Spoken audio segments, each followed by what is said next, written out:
What first sparked the idea for the caring company? Well, I worked for many years, more than a decade, on something that's called liberated companies. And the idea there is about the unconditional care, I can say it about companies' employees, so they become engaged and do their best for the company. So it's basically focused inwards on the relationship inside the company. And I asked myself once I finished this project, and it became quite successful and quite known particularly in French-speaking countries, but also in the world. How about the outside? How about the relationships that companies have with their customers, their suppliers, the local communities? And that's where from came this work when we realized what kind of relationship-based, we'll discuss it on transactions, basically self-interest in transactions. And I'll give maybe quickly a definition of what is the caring company that we'll be talking about. And this is the company that provides unconditional care to the members of its business ecosystem, which are customers, suppliers, the local community, and it does it, it's very important, through its core business processes. So that is the caring company. So the caring company challenges the traditional profit-first mindset. What's the biggest misconception about business and value creation that you most want to change with this book? Well, companies have many reasons to focus on profits. These reasons are historical.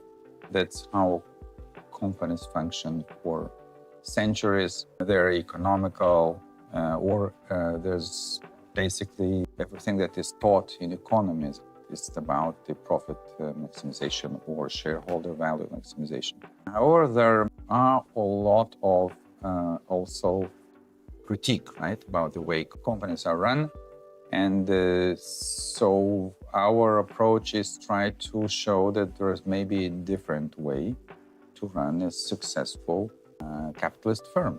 Why would they want to explore this different way of running a business? I think that if companies look, for example, at their customers, are they willing to come back?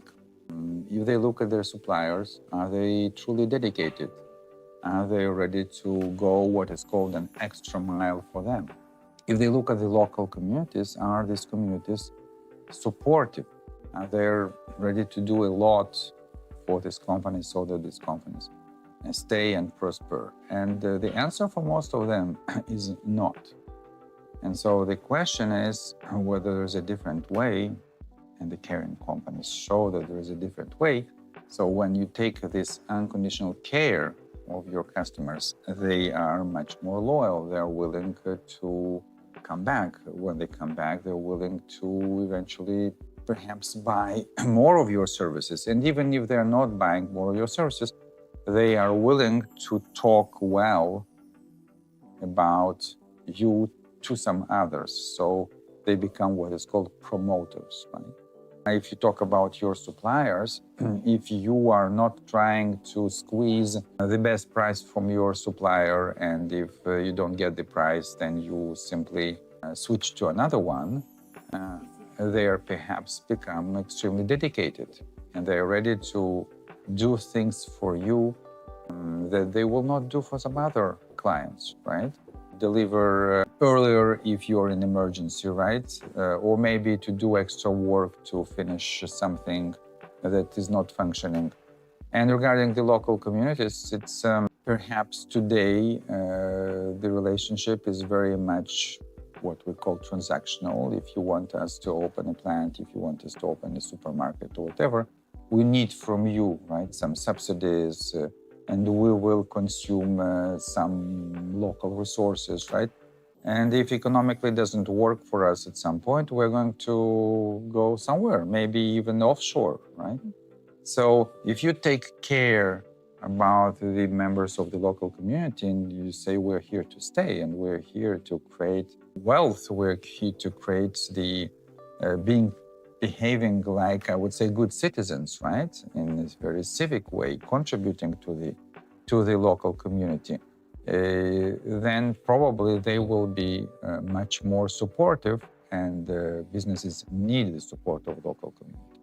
So that's the idea behind. That's why I think businesses could be interested to look at this different way to run, again, a capitalistic firm, not social business, not something mixed with between social and capitalistic. It's companies that we study are normal businesses. Considering, I guess, how things have been functioning, why do you think the message of the Caring Company feels particularly urgent and important right now? I mentioned, and we know that recently, it's not recent, right? But recently there's a lot of criticism of business. We dedicate almost a chapter on these issues that talk about the social and environmental damages that hundreds of businesses, we run the tables, right, with exact cases and the number of victims and the damage and so on, and also ethical scandals, though it's on a massive scale.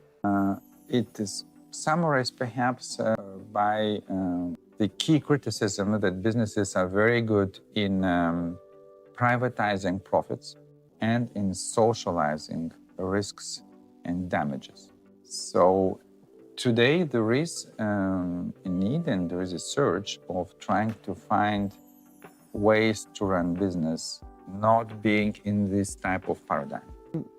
Can you spoke a little bit about the research that you've done and what you've looked at. Can you share a story or an example that you think best captures the power of the Caring Company model? Well, our book it's important to understand it's not a theory devised here sitting in my office with my colleague. We had an intuition that there is a different way to run a business, and then a little bit like Charles Darwin on Beagle, right? We went to study to see such a company that they've heard that they potentially are doing that. And so we did it with several dozen companies of all sizes, types, and geographies on 3 continents. So we have many, many examples, and these examples are in the book. I'll give you one of a Japanese leading large pharmaceutical company that's called Eisai. They're known for providing drugs for neurodegenerative diseases, Alzheimer, Parkinson, and so on. And the CEO, whom we met, interviewed, Haruo Naito, when he became the CEO, he faced an important scandal of the secondary damages of drugs. And he didn't want to live through that anymore. He suffered even psychologically from that. In Japan, it's very important, your name and so on, the shame that is on you in the society and so on. And he started to question what is the purpose, why they are doing what they're doing. And most of the people would say, okay, we develop drugs and we sell drugs. So, in Japan, they don't contradict, right? And then he would continue to question. Then someone said, in fact, our purpose is to relieve the suffering of our patients and their families. And that rang strongly with him, and he started to ask others, what do you think of that? And it was kind of validated by many other employees. And that became what they call the concept of their corporation. They don't use the word purpose, but it's the same thing, right? So once they validated this purpose, he started to ask everyone voluntarily, right, to rethink the way they carry today their activities so that these activities contribute to relieve the suffering of their patients and their families, not to sell drugs and maximize profits. It's voluntary, it's not an order. And we've seen testimonies and examples of some salespeople, and they don't understand what is it all about. He's there to sell drugs. What do you mean? And however, after some time, the initiative started to come, and I give you one striking initiative. For example, at that time, they had something like 800 salespersons. And they usually organize this kind of congresses for the conventions, right, for the physicians, where they talk, and then basically there are samples of drugs, right? So it's not free lunch, right? And so they analyzed, and they saw that one of the main reasons why Alzheimer is not well treated, it's because it's not well diagnosed. Particularly the rural general practitioners are not good. They think that the person is old, has some memory troubles, so it's just kind of like senility, right? So they have memory troubles. And they don't diagnose well that it's really Alzheimer. Not everyone that has memory troubles has Alzheimer's. If we want to relieve the suffering of these patients, we need to help doctors to be better in diagnosis. So let's do a convention and ask top professors from Tokyo to come, I think in Hokkaido, in the north of Japan, on this island. And they organized this convention. And the top professors came there, and they explained the real art of science and that. And so this all general practitioners, they were extremely grateful after this convention, and they came to the organizers and say, thank you very much, thank you, that was really helpful. And so where are the drugs? Where are the samples? And they say, we didn't bring any samples. That was not the purpose. The purpose was to help you. And by the way, we also established a helpline, so you can call us at any moment if you have questions, if we can refer you to someone or provide you some latest research, or even advise you with the medication that we don't have, but maybe our competitors have. So they started to do that. And I have more examples of sales. I'm talking about salespersons because they're mostly economically driven, right, individual. They have examples of R&D people, managers that totally rethought the way they work. But the result is, in fact, that's very interesting. And it connects to our finding that these companies, the caring companies, are more economically prosperous than their competitors who are profit-focused. And here, once you have these physicians who think that you really take care of them and through them to the patients, they think of your company very differently than the competitors. And so when they need drugs at some point, they say, if I have a choice, why not to go to this company that really cares about us, that they invest their efforts, energy to help us without trying to get anything. So there's a goodwill, and so that's one example, but I have many, of course, examples. Was there any other interesting finding or insight that came out of looking at all of these different companies, that a particular one that you want to share? The one that I mentioned, this is the biggest insight, because when you go into this type of research, and that may be a misconception, right? But it's totally legitimate, is that these people are socially oriented, these companies, they're about social value, they're not about profits. That's almost like non-profit, almost like social business. They don't care about, I don't know where the money comes from, but they don't care about money. It's not true. What we found, that because they're real businesses, they understand that profit is necessary, right? But they treat profit a little bit like we would write it in the book as a metaphor, like a water. You don't live to consume as much water as possible, but you need water to live well. So they say they need a certain level of profitability because you need to invest, right, to prepare the future. You need also, obviously, to reward the shareholders that take risks and that eventually founded this company and so on, but not to maximize. So profits are, it's very interesting, the status in these companies. Profits are both the consequence we discussed, right? You have more loyal customers, you have more dedicated suppliers, you have more supportive local communities. All that combines to the economic prosperity. So its profits are a consequence, not a goal, a consequence. And on the other hand, it's a constraint. So they say, okay, what is the level of profitability that we need in order to make our company sustainable. And they say this is the level, okay? But we want to reach that level. But above that, that's not the purpose. The purpose is unconditional care. That's why when it costs them money or they lose on some action with regard to the customer, we try to do unconditional care. It doesn't, like a little bit, I'll give you one metaphor that we use with friends, right? You don't invite a friend and say, okay, come and spend the weekend at my house unless you don't cost me too much. Or unless I get a return on my investment in you during this weekend. You don't do that, right? You invite your friend and you say, feel like at home, and kind of like you host him and you unconditionally try to take care of him. So that's what they do.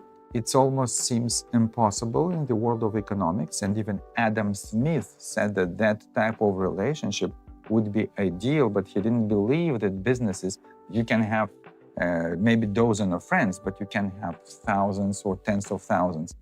We found that the leading banks, leading chain stores with hundreds of thousands, millions of customers can establish this type of relationship they would do with a friend. In some companies where they call among themselves inside, we have a company like a hospitality company for seminars, they call inside their customers friends. Mm-hmm. How many friends are coming today?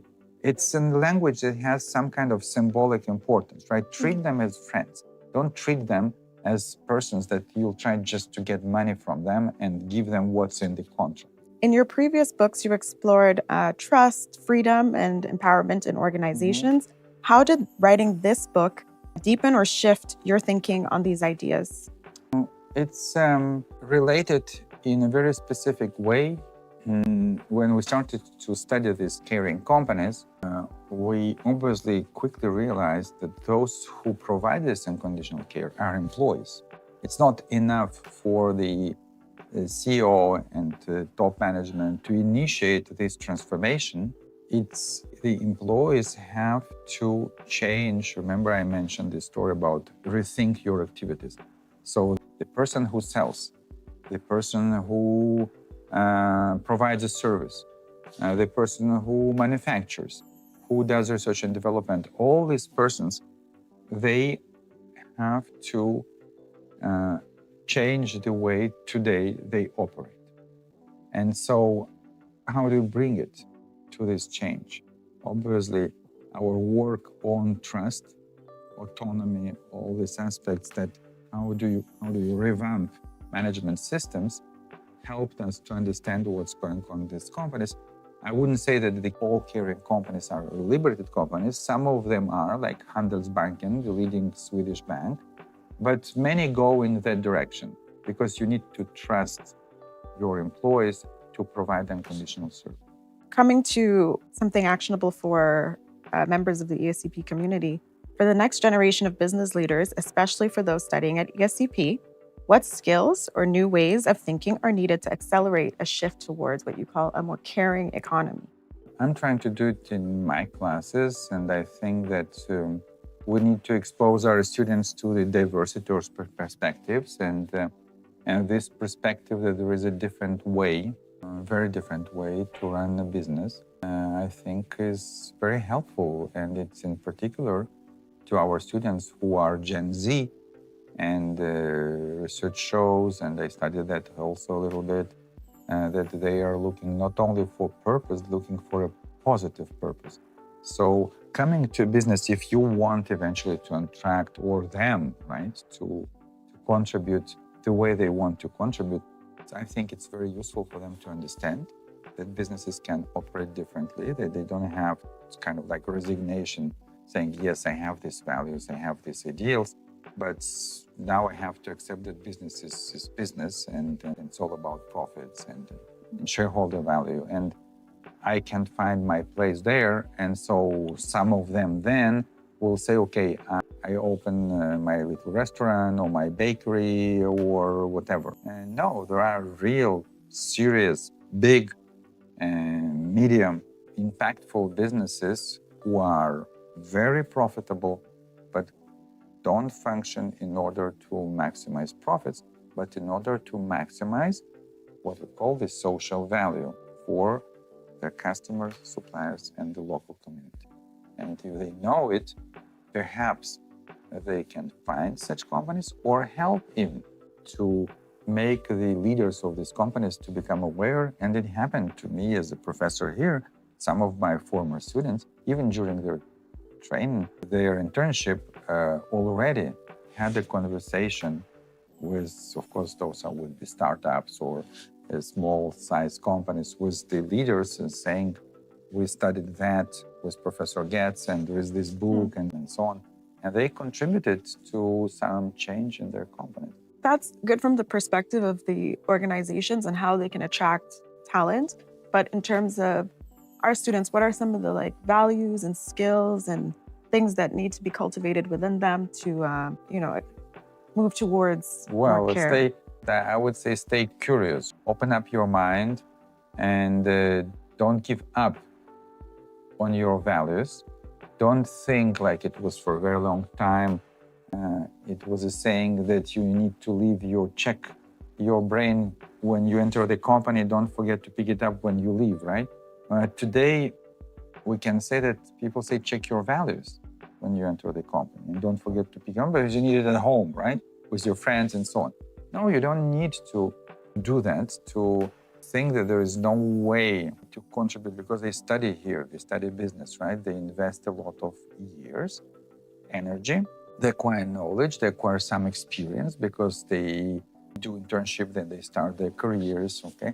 And it doesn't mean that you cannot leverage all this because this is extremely powerful in order to contribute to what we call common good. You can find in the business world such companies that do that. I hope that people who will read this book and my students also, they will share our conviction that if you want to make, it's kind of like very cliche, the world a better place, right? The leverage that business has is perhaps the strongest leverage in the world among all the actors. Businesses are stronger than governments, everyone knows that. Talking about businesses, we know, right? Those who are profit maximizers, they're way stronger than social business or some of the companies that are trying to balance profit and social and environmental value. It's called B Corp, which is good, but this is a very marginal phenomenon. We talk about thousands, we're not talking about tens of thousands. While only in the United States, there are 33 million businesses, right? So if you talk about this, all these businesses, their power to change the world for better and contribute to common good is extremely strong. And perhaps it's the only way to seriously find answers to the challenges of our contemporary world.